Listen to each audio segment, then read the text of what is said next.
Welcome to Living Fuel TV. I'm Casey Krejci. This is my wife, Monica. Heart disease, stroke, cancer. The top 3 killing diseases in the world, right? Not exactly. At the root of all these diseases are blood sugar disorders in just about every situation.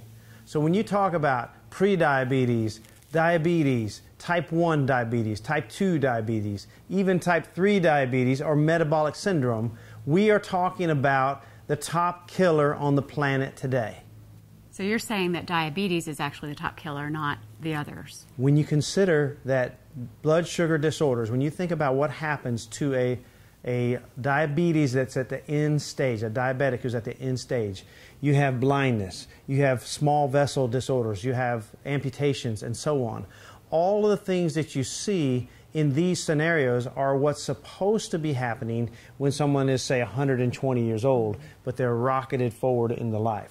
So when we talk about type 1 diabetes is the least common of diabetes that people contract, and it is basically 5 to 10%, but most people say 5% of all diabetics, and that means that the pancreas does not produce insulin. So this is not diabetes by choice. This is not the person's fault. Absolutely not. What would cause the pancreas to stop producing insulin? Well, we don't know all of the reasons. It's very complex. I mean, we know sometimes that immunizations are at the root. Sometimes it's other kind of chemical that happens, a chemical problem that they get into, pesticides or herbicides or something like that. Sometimes it's an autoimmune reaction to some kind of something that they contracted, like a common cold or something like that. So it's not caused like type 2 diabetes is really a lifestyle choice. Almost always. Most of the time, okay.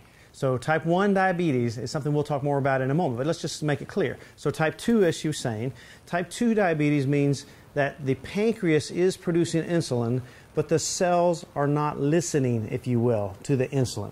So the receptors on the cells, actually they start pulling receptors off the cells so that the cells no longer hear the insulin, so to speak, and so the body produces more insulin to compensate for less receptors on the cell. It's called insulin insensitivity.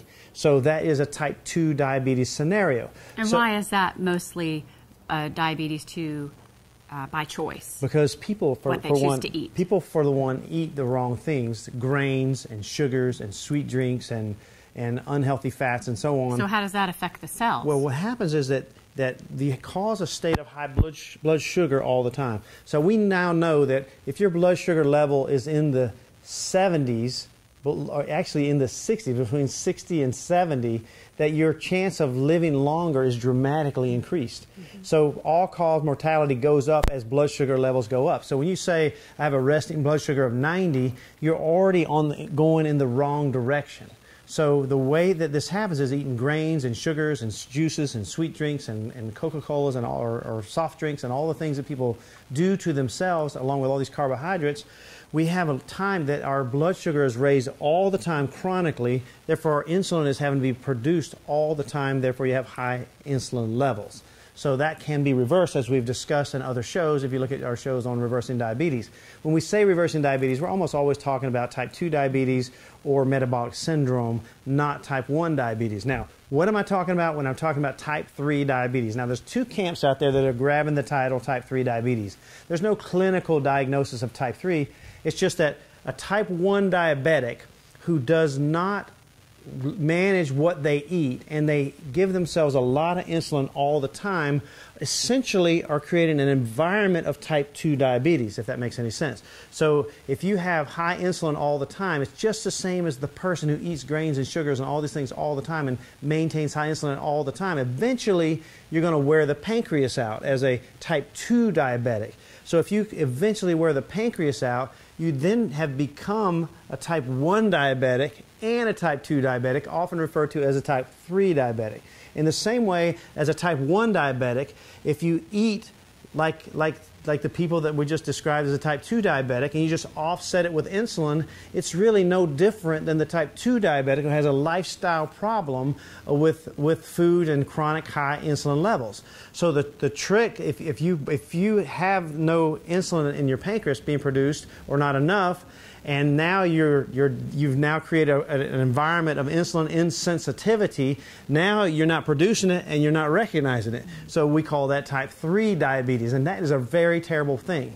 Okay. Now there's another term, type 3 diabetes, used. I just had this discussion with Dr. Smith this week.